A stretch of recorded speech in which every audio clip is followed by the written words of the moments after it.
이어전도의 헌신 예배를 시작하겠습니다. 찬송가 309장 찬양하겠습니다.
예배를 위해서 김부순 회원님 나오셔서 기도하겠습니다.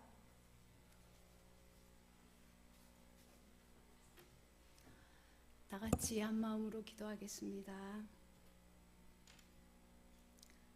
살아계셔서 오늘도 이곳에 함께 하실 하나님 아버지, 거룩한 성일을 저희들에게 허락하시고 하나님의 자녀들이 주의 전에 나와 또 오전 예배로 큰 은혜 받게 하시며 하나님께 영광 올려드리고 이 시간엔 또 이 여전도의 헌신 예배로 하나님께 영광 올려드리게 하시니 감사합니다.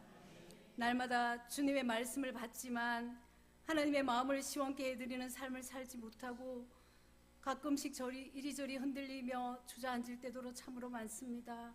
하나님, 우리의 연약함을 아시오니 우리에게 날마다 은혜를 부어주시고 우리가 기도하고 간구할 때마다 주님 앞에 나아갈 때마다 성령의 충만함을 주시고 말씀으로 새롭게 무장하며 기도로 승리할 수 있는 우리 모든 성도들이 되게 축복하여 주시옵소서. 이 땅에 예배 초소마다 찬양의 기쁨과 기도의 능력과 말씀의 은혜가 날마다 더해지게 하셔서 주님의 백성들이 각자의 삶 속에서 하나님의 영광을 드러내며 이 땅에 하나님 보시기에 잘못된 것들을 변혁해 갈 수 있는 모든 성도들이 되게 주여 은혜를 부어 주시옵소서. 북한 땅을 비롯하여 해외 곳곳에서 열악한 환경 가운데 복음을 증가하는 하나님의 사명을 감당하는 선교사님들과 그 가족들, 하나님 날마다 동행하여 주시고 생명과 안전을 지켜주시며 필요한 동역자들과 재정을 채워주시어서 그곳에서 하나님 기뻐하시는 열매들이 하나님 풍성하게 맺어지게 주여 도와주시옵소서. 하나님, 이 여전도의 회원들이 하나님께 더 많이 헌신하는 마음으로 예배를 드립니다. 우리의 믿음이 자라게 하시고 간구하는 바가 주 안에서 아름답게 이루어지게 하시며 하나님 나라 확장과 이 교회를 위하여 더 귀하게 쓰임받는 여전도의 회원들이 모두 되게 주여 도와주시옵소서. 특별히 하나님 청산재단이 하나님께 영광 올려드리기 위하여 새생명 전도 축제를 앞두고 있습니다. 하나님, 우리 모두가 기도하고 있습니다.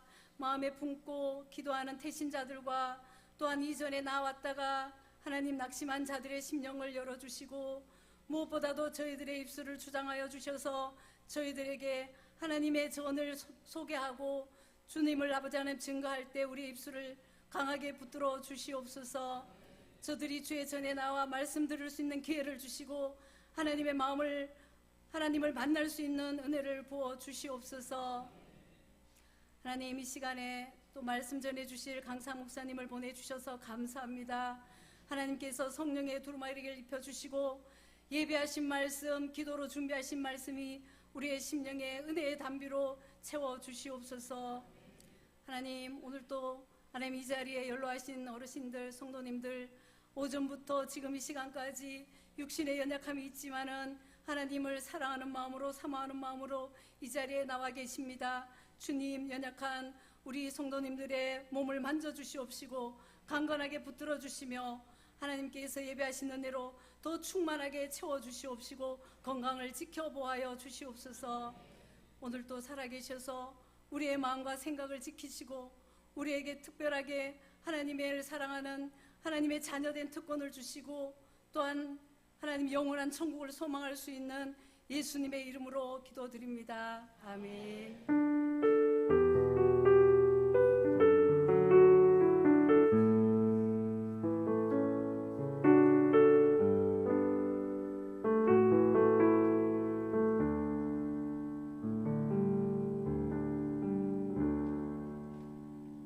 김경아 회원님께 나오셔서 성경 봉독해 주시겠습니다.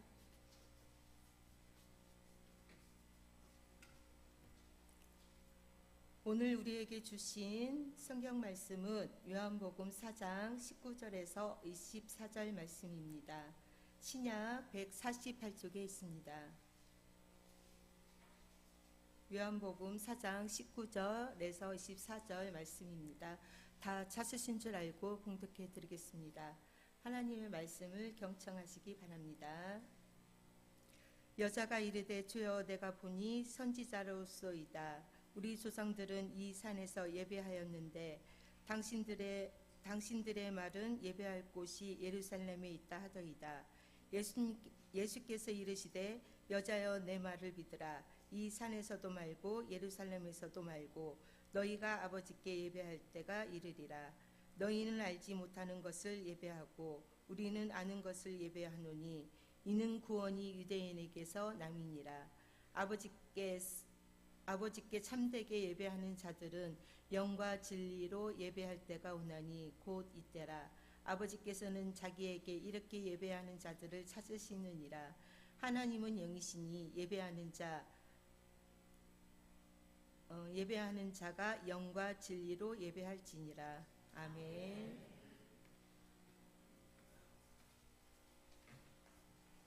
이어전도의 회원들 나와서 특송하겠습니다.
원래는 강사 소개를 여전도 회장이 하셔야 하는데 저보고 하라 해서 제가 강사 소개를 합니다.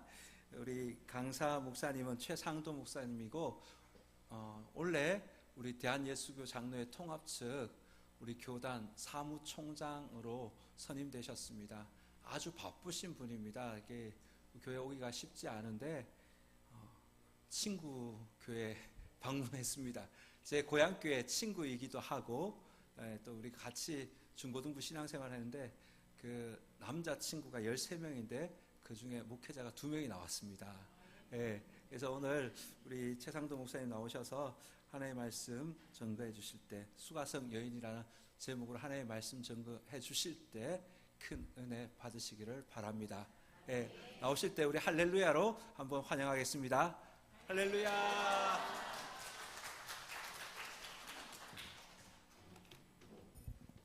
감사합니다. 친구 따라 강남 간다고. 친구 따라 청산교회 왔습니다. 오늘 특별히 이 아름다운 청산교회에 불러주시고 또 말씀을 선포하게 해주신 당회원들 그리고 담임 목사님 그리고 교회원 여러분들께 깊은 감사를 드립니다. 무엇보다도 오늘 제2 여전도회 헌신 예배로 제가 알고 있는데요. 여전도회가 교회의 중심이라고 저는 생각하고 있습니다. 가장 많이 헌신하고 가장 많이 기도하고 가장 많이 교회를 위해 이끌어 가시는 분들이 여전도회 회원이 아닌가 생각이 됩니다. 그래서 오늘은 여전도회 헌신 예배이기 때문에 여성에 관한 말씀을 준비해야겠다라고 생각을 하고 오늘 가져온 말씀이 요한복음 4장 수가성 여인에 관한 말씀입니다. 사실 우리는 우리 자신을 모두 다 스스로 잘 안다라고 하지만 실제로 우리 스스로를 알지 못할 때가 많습니다. 나도 나를 잘 모르는데 어떻게 남을 알겠습니까? 이런 말도 종종 하기도 합니다. 그래서 다윗은 시편을 통해 이렇게 고백합니다. 내가 주의 영을 떠나 어디로 가며 주의 앞에서 어디로 피하리이까? 내가 하늘에 올라갈지라도 거기 계시며 스올에 내 자리를 펼지라도 거기 계시나이다. 내가 새벽 날개를 치며 바다 끝에 가서 거주할지라도 거기서도 주의 손이 나를 인도하시며 주의 오른손이 나를 붙드시리이다. 사실 우리 스스로보다 우리를 더 잘 아시는 분은 우리를 창조하신 하나님이시다라는 고백입니다. 그리고 그 하나님의 눈을 피하러 스올에까지 내려간다 할지라도 우리는 주님 앞에서 피할 수 없는 사람, 감추어질 수 없는 존재다 이렇게 얘기를 합니다. 따라서 우리 자신의 발견, 우리 스스로를 아는 것 역시 우리 자신이 아니라 바로 하나님을 통해서만 진솔된 우리 스스로를 판단할 수 있다라고 생각되어집니다. 오늘 여기 한 여인과 예수님과의 만남을 통해 자신의 존재의 가치를 철저히 깨닫고 개인의 구원을 넘어 공동체의 구원으로 인도한 한 여인을 여러분들에게 소개하고자 합니다. 너무나 잘 아십니다.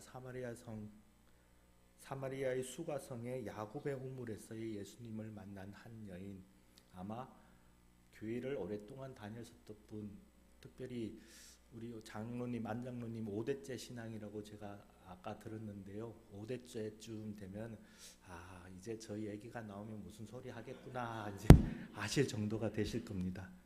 그럼에도 불구하고 이 말씀, 이 유명한 말씀을 통해 우리가 어떤 존재여야 하는지를 오늘 이 시간 다시 한번 살펴볼 수 있기를 바랍니다.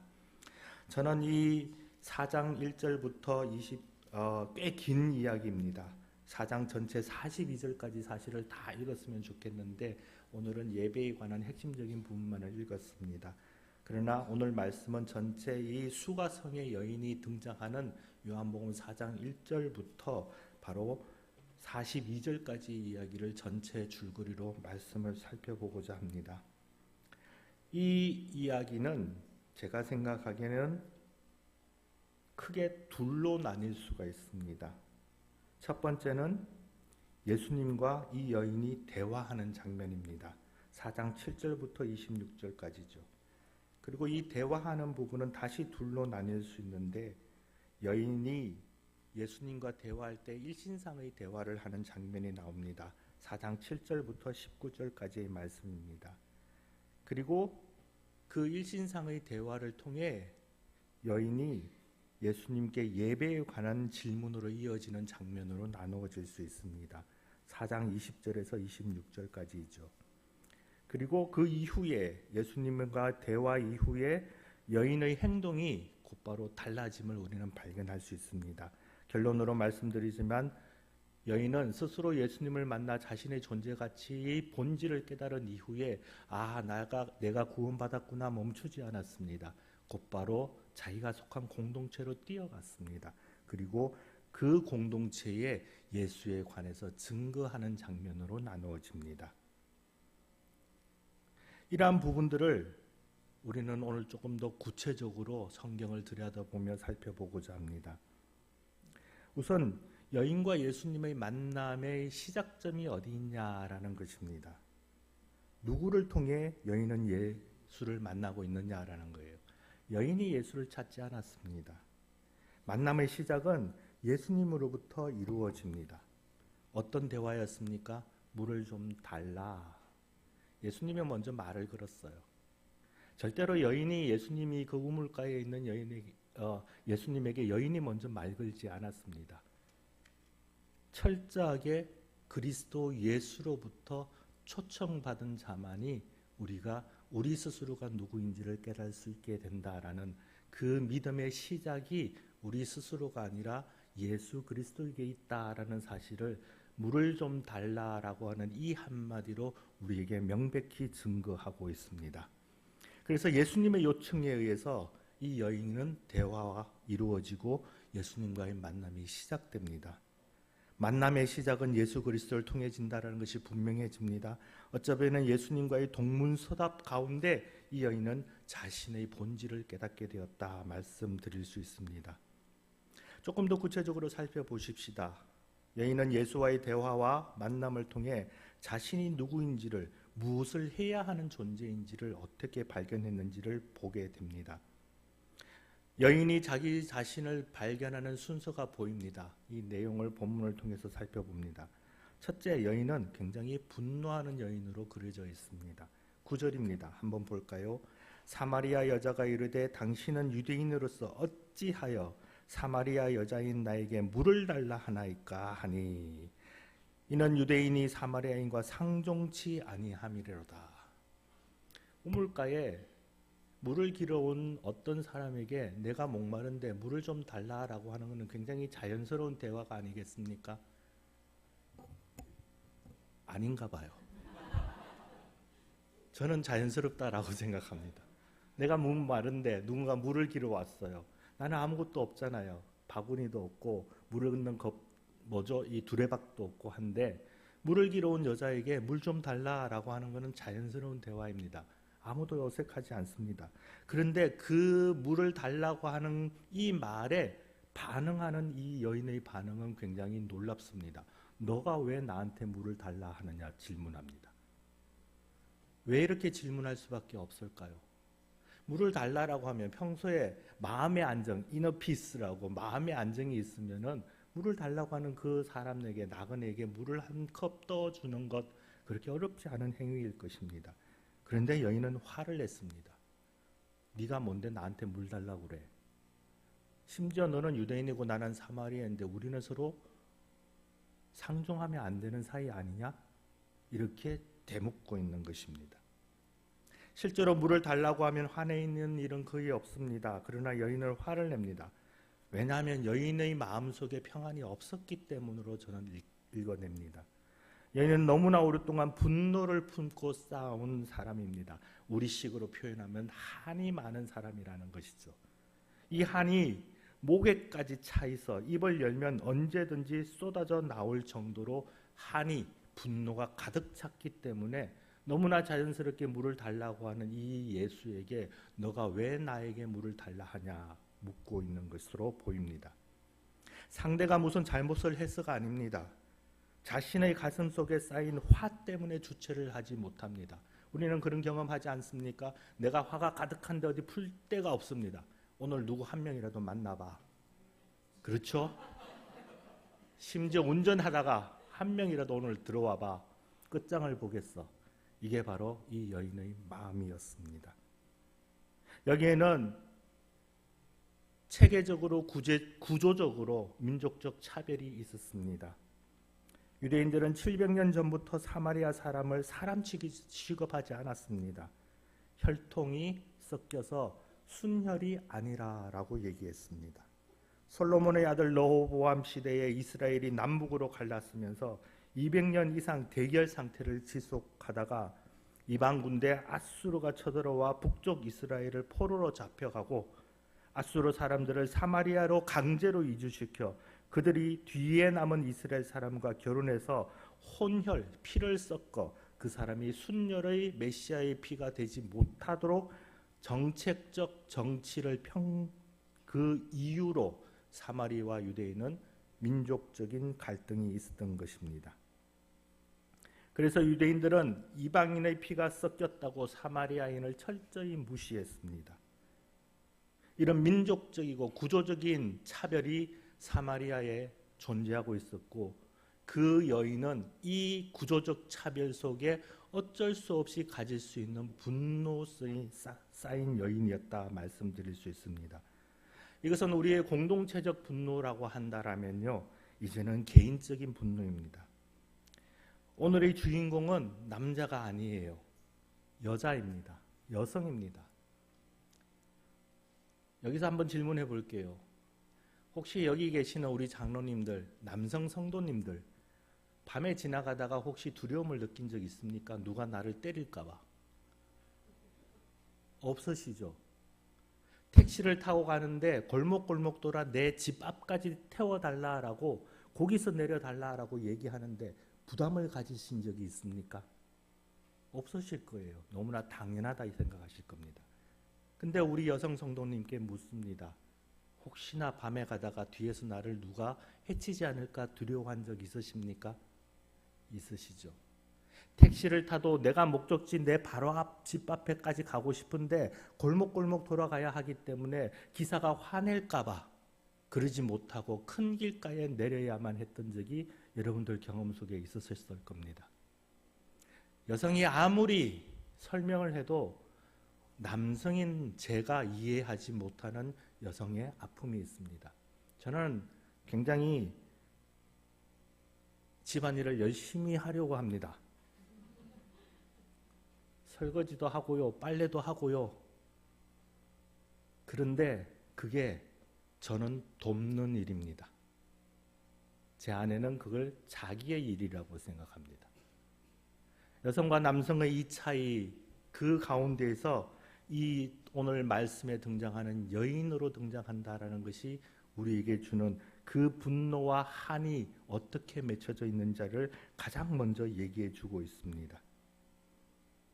또한 이 여인일 뿐 아니라요, 당시의 사회적 배경 속에서 여자와 어린이는 사람 취급하지 않았던 이 여인일 뿐 아니라 오늘 말씀 4장을 전체 읽어보면은 이 여인은 5번이나 이혼 혹은 사별을 경험한 사람으로 등장합니다. 계속 한번 살펴볼까요? 5번이나 이혼 혹은 사별을 경험한 사람, 사회적 시선은 어떨까요? 잘못이 여인에게 있을까요? 아니면 남편에게 있을까요? 어디에 잘못이 있든지 중요하지 않습니다. 저 여인은 5번이나 남편에게 버림받은 사람이다. 이게 사회적 각인입니다. 더구나 이 5번이나 사별 혹은 이혼을 경험한 이 사마리아인 여성으로서의 차별이 노동으로까지 이어집니다. 오늘 15절을 보십니다. 15절에 보시면은 여자가 이르되 주여 그런 물을 내게 주어 목마르지도 않고 여기 물길러로 오지도 않게 하소서라고 합니다. 물길러 오지 않게 해주십시오. 물길러 오는 이 노동이 이 여성에게 쉬운 노동이 아니었다라는 고백입니다. 오죽했으면 영수 목마르지 않는 물을 내게 주셔서 이 물에 이제는 다시 오고 싶지 않으니 오지 않게 해주십시오. 그게 여인의 첫 번째 요청이었다라는 겁니다. 노동의 신랑을 시달리는 여성입니다. 다시금 우리 얘기를 해볼까요? 집안일이 끝이 있습니까? 없습니까? 없죠. 남자분들 아무도 대답 안 합니다. 집안일들 요이시 땅 해서 그래 오늘은 끝. 이게 됩니까 안 됩니까? 안 됩니다. 그래서 저는 휴일에 가끔씩 집사람을 데리고 카페 갑니다. 그래야지 일을 멈출 수 있기 때문이에요. 집안의 일은 끝이 없습니다. 수가성의 우물에 물을 길러왔던 이 여인도 반복되는 이 끊임없는 노동에 너무나 지쳐 있는 모습을 오늘 말씀 속에서 보게 된다라는 겁니다. 그럴 때 예수님이 묻습니다. 물을 좀 주세요. 예수님의 이 요청에 의해서 분노하여 응답하고 있지만 대화가 시작되었습니다.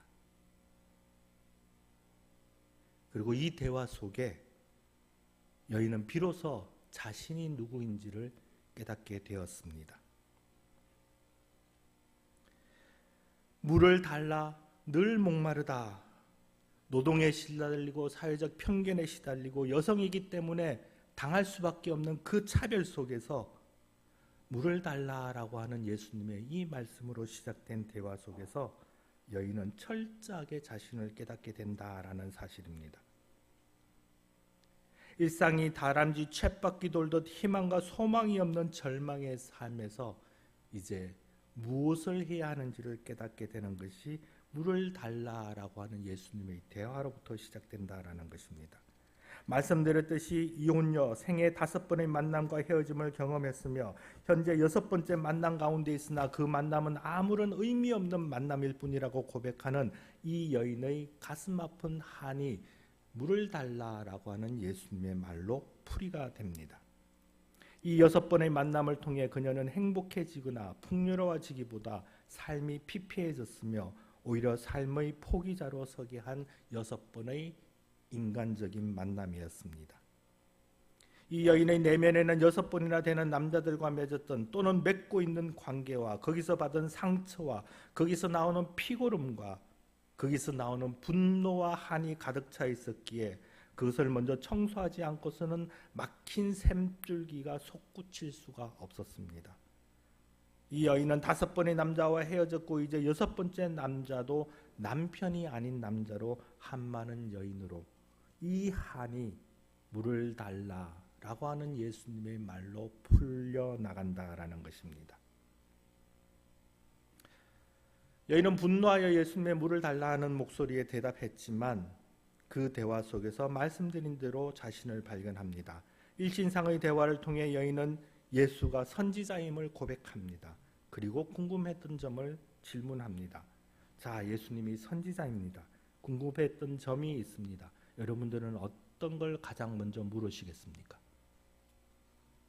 민족적인 차별, 성적인 차별, 그리고 사회적 차별, 이혼녀 혹은 사별녀라는 혼자 살고 있는 여성이라는 차별, 그리고 노동에 시달려야만 했던 이 여인에게 선지자를 만났어요. 여러분 같으면은 어떤 걸 가장 먼저 물으시겠습니까? 아무 생각이 없으시군요. 저 같으면 이렇게 묻겠습니다. 내 인생 어떻게 되겠습니까? 앞으로 내 인생 어떻게 되겠습니까? 내가 좀 인생의 순풍에 돛단 듯이 잘 풀릴 수 있겠습니까? 이런 질문이 첫 번째 질문이 되지 않을까요? 당연한 질문이 되지 않을까요? 내 인생이 어떻게 되겠습니까? 그런데 이 여인은 엉뚱한 질문을 합니다. 예배에 관한 질문하는 거죠. 20절을 한번 볼까요? 우리 조상들은 이 산에서 예배하였는데 당신들의 말은 예배할 곳이 예루살렘에 있다 하더이다.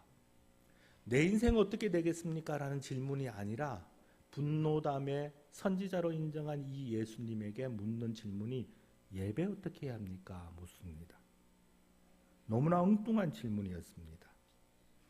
그러나 이는 자신의 처지를 알고 얘기하며 귀 기울여 주시는 예수님을 통해서 비로소 자신이 무엇을 해야 하는지를 깨달은 여인의 첫 질문이었다. 저는 그렇게 읽어내고 싶습니다. 인생의 본질이 무엇인지 피조물로서 존재의 이유를 깨달은 이 여인은 우리가 어떤 존재이냐? 예배하는 존재이다. 그러므로 어떻게 어디서 예배를 해야 되는지를 묻고 있는 것입니다. 너무나 잘 아시다시피 하나님께 지원받은 우리 모든 사람은 하나님을 예배하기 위한 존재입니다. 이제 이 본연의 인물을, 자신의 처지를 철저히 발견한 후에 예수님께 첫 질문으로 던지고 있는 여인의 모습을 볼 수 있습니다. 그런데 여인의 예배에 대한 질문은 첫 번째가 장소에 대한 질문입니다. 이 산에서 예배 아니면 예루살렘에서 예배, 장소에 대한 예배입니다. 그런데 예수님은 장소에 대해서 대답하지 않습니다. 21절 볼까요? 너희는 알지 못하는 것을 예배하고 우리는 아는 것을 예배하느니 이는 구원이 유대인에게 남이라. 그리고 21절 여자여 내 말을 믿으라. 네 산에서도 말고 예루살렘에서도 말고 너희가 아버지가 예배할 언제가 온다고요? 때가 온다고요. 장소가 아니에요. 예배는 장소가 아니라는 겁니다. 예배는 때입니다. 구원은 유대인에게 오기 때문에 곧 육신적 유대인의 피가 흐르는 예수만의 구원이라는 점을 강조하셨지만 이방 사마리아와 유대인의 역사적 관계에 대한 언급임과 동시에 예배는 유대인으로 상징되는 하나님과의 관계, 그 관계가 이루어지는 때에 모든 예배가 이루어진다, 이렇게 말씀해 주는 것입니다. 곧 다시 말하면요, 우리가 예배 드리는 것은 때에 관한, 장소에 관한 것이 아니라 예배가 이 예배당에서만 이루어지는 게 아니라는 거예요. 예배는 우리가 살아가는 모든 순간이 예배가 되어야 된다라는 것입니다. 우리의 일터에서, 우리의 가정에서, 우리가 살아가는 이 시간, 우리가 밟고 서 있는 모든 그 시간이 예배의 시간이어야 된다라고 얘기하신 겁니다. 이것이 하나님과의 관계입니다. 예배는 하나님의 관계를 얘기하는 것입니다. 하나님의 관계가 이 예배당이라는 공간 속에서만 존재할 수 있습니까? 시편의 기자의 말씀을 읽어드렸습니다. 심지어 우리가 예수님을 피하기 위해, 하나님을 피하기 위해 스올에 들어간다 할지라도 주님은 그 관계를 끊지 않으신다 말씀해 주셨습니다. 우리가 예배드리는 장소는 이 예배당뿐만 아니라 우리가 살아가고 우리가 서 있는 모든 공간, 모든 때에 예배가 이루어져야 한다라는 사실, 그것이 하나님과의 관계이다 얘기해 주고 있는 것입니다. 조금 더 구체적으로 말씀을 드리면요, 이 하나님과의 관계는 다시 말하면 영이신 하나님, 영과 진리로 예배를 드려야 한다라고 합니다. 영이라고 표현된 이 말씀은요, 푸뉴마라는 단어를 가지고 있는데, 이게 어떤 단어냐면요, 태초에 하나님의 사람을 만드시고 그 코에 무엇을 불어넣으셨다고 합니까? 생기를 불어넣으셨다. 이걸 히브리 말로 하면 루아흐라고 하는 말인데요, 이 생기를 불어넣은 이 루아흐를 헬라어, 다시 말하면 그리스어로 번역한 것이 푸뉴마라는 말이에요. 코에 생기를 불어넣으심. 다시 말하면 영이라고 하는 것은 성령으로 마른 뼈를 일으키는 생명이 되게 하시는 하나님의 성령이라는 겁니다. 예배를 영으로 드린다라고 하는 것은 다시 말해 죽음의 공간 속에서, 어둠의 공간 속에서 생명과 생기와 빛으로의 전환이 이루어지는 곳이 예배의 때이며 예배의 공간이다 말씀해 주고 있는 것입니다. 예배는 생명을 살리는 행위입니다. 우리의 예배드리는 자의 생명뿐만 아니라 우리를 바라보고 있는 우리 모든 사람들의 생명을 살리는 것, 그것이 바로 영으로 드리는 예배입니다. 두 번째, 진리라고 말씀해 주셨습니다. 진리는 하나님을 아는 지식입니다. 하나님을 아는 지식은 어떤 것입니까? 주님을 통한 삶이라는 것입니다. 하나님 나라를 구현하는 삶입니다. 하나님을 아는 지식, 여러분들은 하나님을 아는 지식을 어떤 지식으로 생각하십니까? 주님은 하나님을 아는 지식을 십자가에서 세 가지로 분명하게 가르쳐 주셨습니다. 첫 번째는 너가 죽고 남을 살려라 라는 지식입니다. 주님이 왜 십자가에 달려 돌아가셨습니까? 우리를 구원하시기 위함입니다. 우리가 자격이 있었나요? 로마서 5장 8절에서 말합니다. 우리가 아직 죄인 되었을 때 주님은 독생자를 우리에게 보내주심으로 하나님의 사랑을 확증하셨다라고 말씀해 주셨습니다. 그러므로 하나님을 아는 지식이라는 것은 내가 잘 살고 내가 잘 먹고 내가 편안하고 내가 부유하는 것을 넘어서 있다라는 사실을 발견하셔야 됩니다. 이것이 첫 번째 주님이 예배 요청하시는 진리입니다. 내가 희생하더라도 타인을 살려내라. 이것이 주님을 아는 지식입니다. 두 번째 주님을 아는 지식은 십자가상에서 주님이 선포하셨습니다. 저들이 하는 짓을 알지 못하니 저들을 용서해 주십시오. 돌을 던져갖고 개구리가 죽었다고 우리가 죄의식이 있나요? 없을 겁니다. 지나가다가 밟힌 줄도 모르는 개미를 밟았다가 저희가 죄의식이 있지는 않을 것입니다. 바로 그렇게 죄의식이 없는 사람들까지도 용서해 달라는 것입니다. 굉장한 급진적인 용서의 선포입니다. 심지어 자신이 죄를 잘못 지었고 잘못을 범하고 있다는 사실을 알지 못하는 그 사람까지도 용서해 달라. 그리고 우리는 용서해야 된다라고 선포한 것이 그리스도의 십자가상에서의 7마디 중에 한 마디였습니다. 용서의 선포, 그것도 급진적인 용서의 선포, 그것이 두 번째 하나님을 아는 지식입니다. 세 번째, 왜 십자가에서 나를 죽이는 사람을 살려내려고 하고 나를 죽이는 자를 위해 용서를 선포할까요? 그것은 철저하게 고린도후서에 나오는 화목하게 하는 직분을 감당하기 위함입니다. 우리는 화목하게 하는 직분으로 부름받은 사람입니다. 그러므로 모든 그리스도인은 화해하는 사람입니다. 평화를 만드는 사람입니다. 평화를 만들기 위해서 첫 번째 해야 하는 일은 철저하게 폭력의 순환 관계를 끊어내야 합니다. 한 대 맞으면 못 때리면 어떤 마음이 듭니까? 아무 이유 없이 한 대 맞았는데 못 때리면요. 억울하잖아요.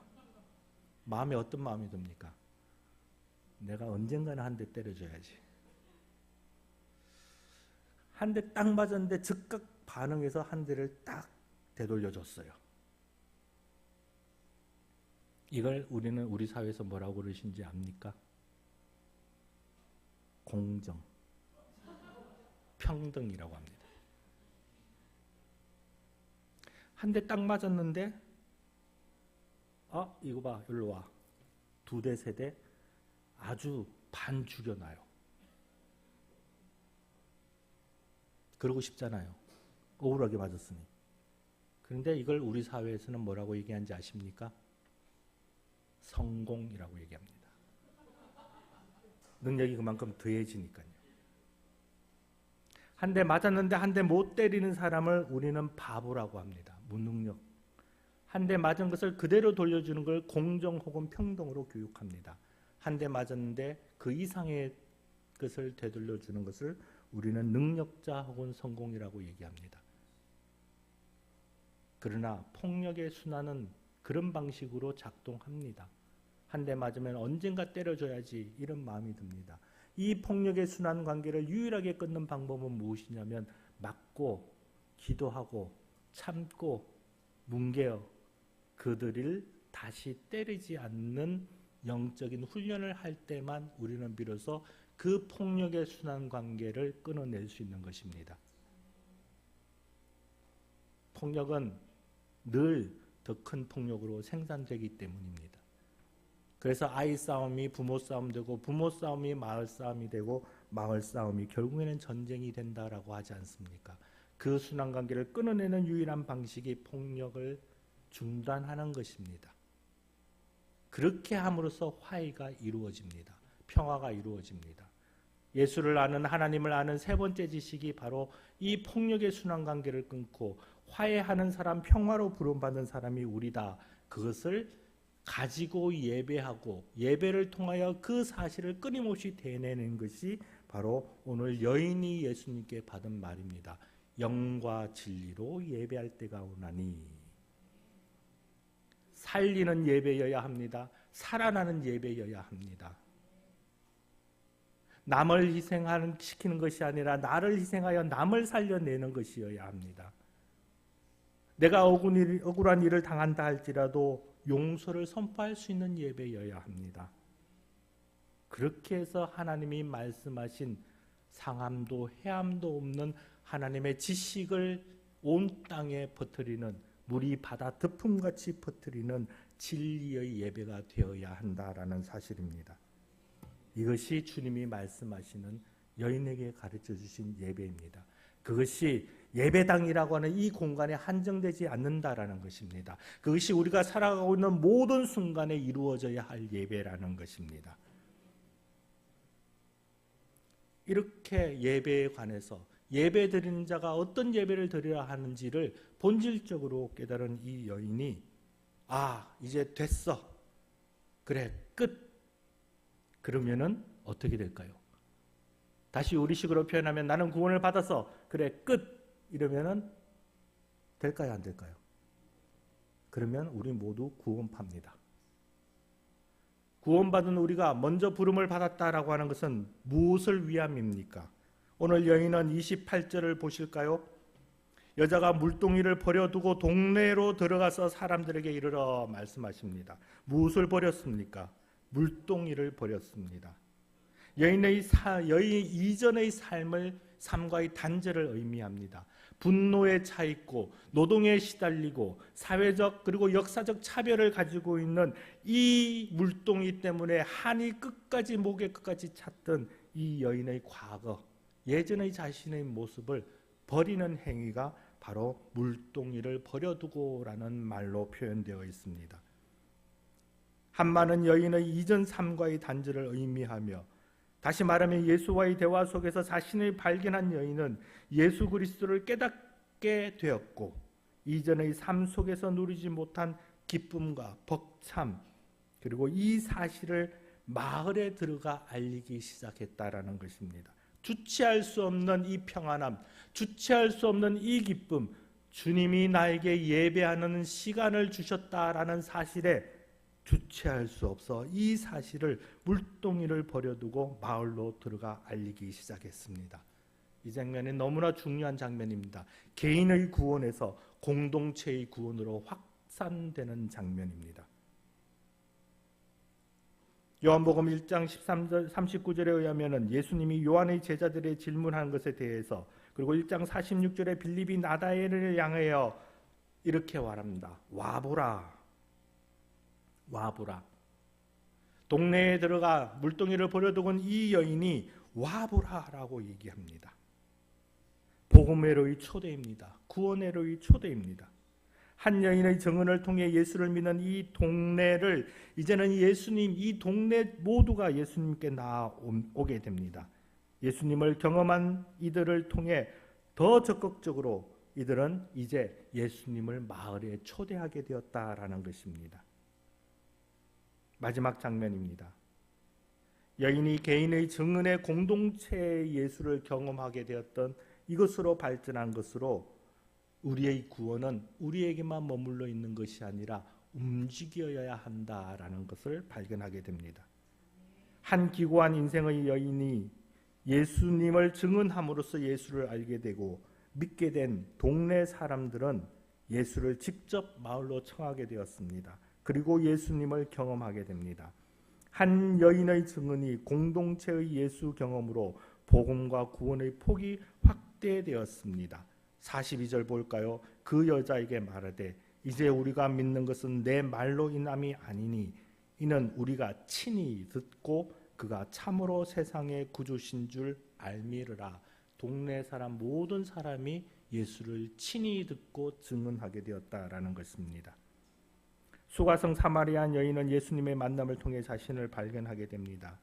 매일 우물물을 길어야 했던 고달픈 노동에 시달리는 이 여인, 역사적으로 유대인으로부터 무시당하고 소외당했던 사마리아인 여인, 사회적으로 여인으로 더구나 5번이나 이혼 혹은 사별로 이혼녀 혹은 미망인으로 차별당했던 여인, 이 모든 조건으로 인해 분노가 가득 찼던 자신의 삶 속에 갇혀버렸던 자신을 자신보다 더 잘 알고 계셨던 예수님과의 만남을 통해 스스로를 발견하게 되었습니다. 예수를 통해 자신을 발견한 여인의 이 삶은 변화가 되었고 분노에서 평화와 기쁨으로 전환되었고 자신의 삶의 이야기를 넘어 인간 본연의 임무인 창조주를 향한 예배에 관한 질문으로 이동했으며 곧 예수를 통한 자신의 발견은 피조물의 창조주를 향한 경배로 관심을 이동시켰습니다. 이를 통해 자신에서 시작되는 복음의 확산을 가능케 했습니다. 나만 구원받았다고 멈추지 마십시오. 여러분의 삶의 공간으로 뛰쳐가셔서 예전 것은 버리고 와보라 초청하시기를 바랍니다. 북의 사회 속에서 우리 조선의 여성들은 이름도 없었습니다. 겨우 이씨, 김씨, 박씨 등으로 불렸고 간혹 이름이 붙여질 경우 장명의 정신이라고는 찾아볼 수 없는 천하고 상스러운 이름으로 여인을 불렀습니다. 붙들이, 개똥이, 막순이, 딸 그만이 등등. 결국 우리 조선 사회의 전통 속에서 여성은 이름 없이 지냈고 이름이 없다라는 것은 존재 없음이었습니다. 그러나 이곳에 선교사들이 복음의 빛을 들고 들어와 이름을 지어줬습니다. 그래서 최초의 그리스도인 여성의 이름들은 성경의 이름을 많이 땁니다. 왜냐하면 이름 없는 그 여인에게 세례명으로 성경의 이름을 주었기 때문에 박에서더 김마리와 같은 이름으로 등장했습니다. 그래서 그 여인들은 교회를 이끌어가는 지도자가 되었습니다. 비록 여성의 이름으로 존재 없음으로 차별당하고 있었지만 주님이 전해주신 그 복음으로 교회의 주인이 되어간 것이 우리 한국교회의 여성이었습니다. 누군가의 노랫말처럼 우리의 만남은 우연이 아닙니다. 하나님의 계획하심 속에 있는 모든 만남은 복음의 확산과 정원에서 그 경험으로써 예수의 고백이 시작점이 된다라는 사실을 명심할 필요가 있습니다. 예수 그리스도와의 처음 만남이 구원의 끝이 아니라 그를 통한 공동체의 구원으로, 그것도 우리 각자의 증언을 통한 복음에서 공동체의 모든 구성원들의 예수 경험을 통한 복음으로 전환되었다라는 사실을 기억하시고 오늘 하루하루 모든 만남에 예수와 사마리아 여인이 물을 좀 달라라고 하는 이 변역의 만남을 기대하시는 저와 여러분들이 될 수 있기를 바랍니다. 그리하여 오늘 이 여전도의 헌신이 옥천이라고 하는 청산교회가 위치한 모든 공간 속에서 예수 그리스도를 선포함으로 이 공동체가 하나님께 돌아오는 기적이 일어날 수 있기를, 그리고 그것의 중심에 제2여전도회가 있기를 간절히 바랍니다. 기도드리겠습니다. 하나님 감사드립니다. 한많은 여인을 불러주셔서 어떤 예배를 드려야하는지 가르쳐 주심으로 하나님 그가 속한 모든 공동체가 주님께 부름을 받았음을 오늘 발견하게 됩니다. 우리가 겪고 있는 모든 아픔과 슬픔, 분노와 한들을 주님께 내려놓고 주님 불러주시는 그 목소리에 간절히 응답하여 우리 스스로가 예배하는 존재이며 우리의 모든 시간이 예배하는 시간으로 전환될 수 있도록 도와주시옵소서. 나의 예배를 통하여 생명이 살아 내가 속한 모든 공동체에 주님의 증거가 가득 찰 수 있도록 도와주시오며 그로 말미암아 하나님께 착하고 충성된 아름다운 자녀다 칭찬받을 수 있도록 도와주시옵소서. 헌신하고 결단하는 이 여전도의 모든 구성원에게 하나님께서 온전히 은혜를 더하여 주실 줄 믿고 예수 그리스도 이름으로 기도드립니다. 아멘.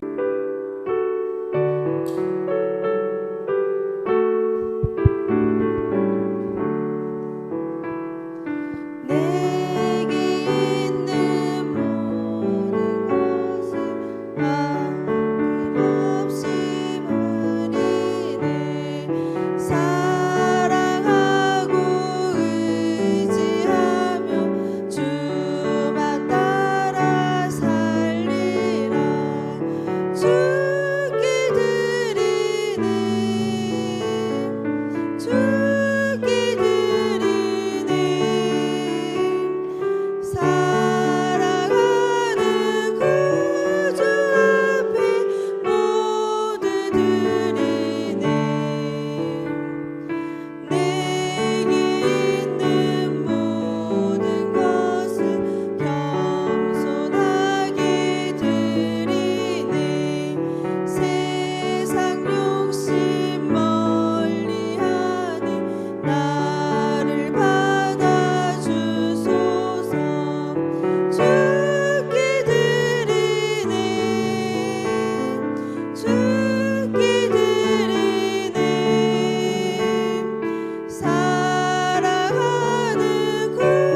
위해서 박현주 회원님 나오셔서 기도해 주시겠습니다. 하나님 감사합니다. 하나님 아버지, 오늘 이 시간 저희들 이 여전도회가 다시금 헌신하는 마음으로 주님 앞에 예배를 드렸습니다. 아버지 하나님, 수가성 여인이 하나님의 말씀을, 예수님의 말씀을 받은 것처럼 저희들 영과 진리로 예배드리는 자가 되게 하시며, 또한 저희들이 이제 교회 밖으로 나아가 가정으로, 사회로, 지역으로 나아가서 하나님께 받은 말씀을 담대하게 증거할 수 있도록 성령으로 인도하여 주시옵소서. 하나님 아버지, 저희들 순종하는 마음 가지고 나아갑니다. 아버지 하나님, 주님께서 주신 말씀 그대로 받들어 순종하며 아버지 하나님 믿고 나아갈 때 역사가 일어날 줄로 믿사오니 하나님께서 우리와 함께하여 주시기를 원합니다. 하나님 아버지, 우리 또한 이 시간 빈손으로 오지 않고 적은 물질이지만 하나님 앞에 내어드립니다. 아버지 하나님, 하나님께 드려진 이 예물이 주님의 나라를 확장하는데 귀하게 값지게 쓰일 줄로 믿으며, 또한 저희들 주님께서 주신 축복 받아 그것에 머무르는 것이 아니라 여러 방향으로 흘러보낼 수 있는 주님, 귀한 주님의 자녀들 다 될 수 있도록 축복하여 주시옵소서. 주님께서 그렇게 하여 주실 줄 믿고 감사드리며 예수님의 이름으로 기도드립니다. 찬송가 320장 찬양하겠습니다.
목사님께서 강구와 축도하심으로 이 여전도 예배를 마치겠습니다.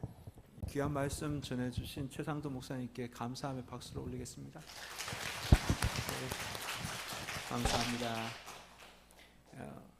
최상도 목사님한테 제가 빚진 게 있어요. 우리 최상도 목사님은 잘 기억을 못할 수도 있는데, 제가 고등부 때 중고등부 수련을 가잖아요.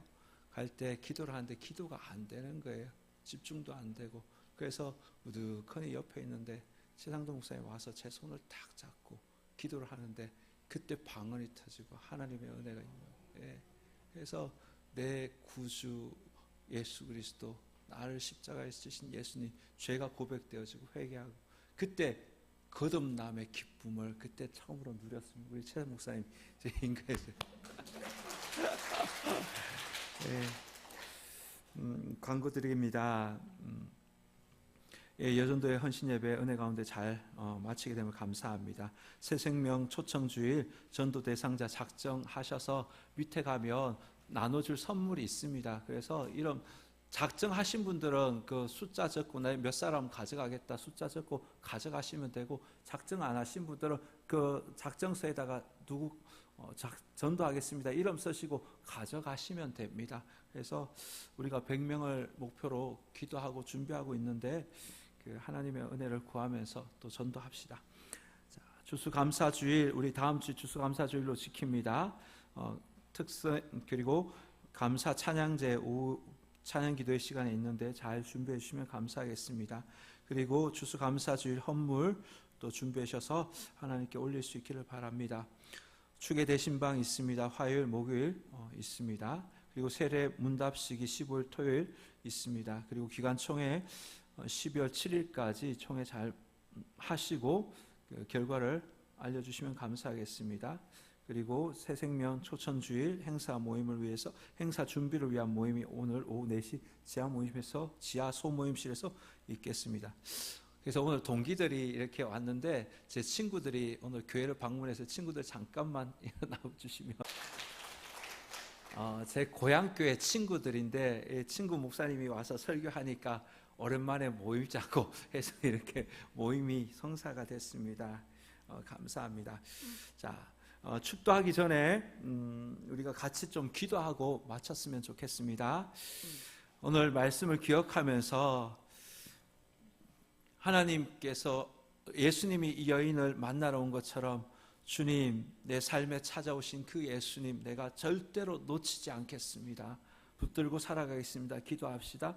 그리고 우리는 예배로 부름받은 존재입니다. 내 삶의 자리, 주일뿐만 아니라 삶의 전 시간 속에서 전 존재로 제가 예배하는 삶을 살겠습니다.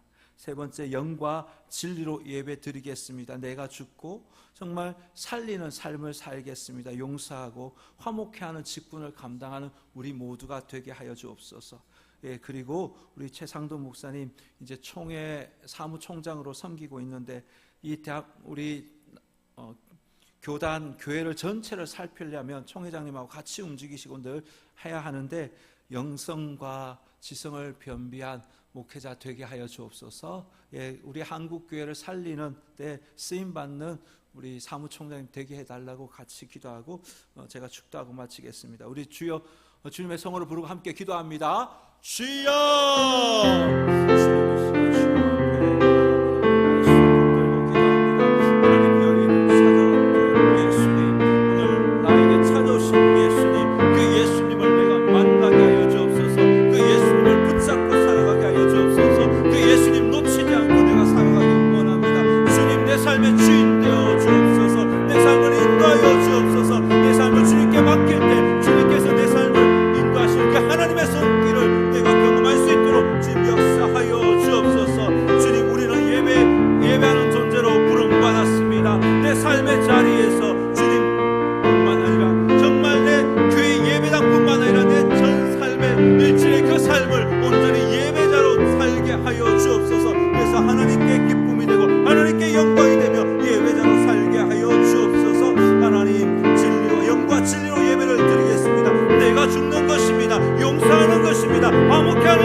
하나님의 놀라우신 사랑하심과 성령님의 감동, 감화, 교통하심이 나를 찾아오신 이 주님 내가 놓치지 않고 삶의 자리에서 예배자로 영과 진리로 예배드리며 영혼 구하는 일에 힘을 쓰기를 우리 다짐하는, 결단하는 이 여전도의 회원들 머리머리, 또 함께 예배온 모든 성도들 친구들 삶의 자리에, 또 귀한 예물을 올리신 모든 성도들의 그 삶의 현장 위에 지금부터 영원토록 함께 하옵시기를 간절히 축원하옵나이다.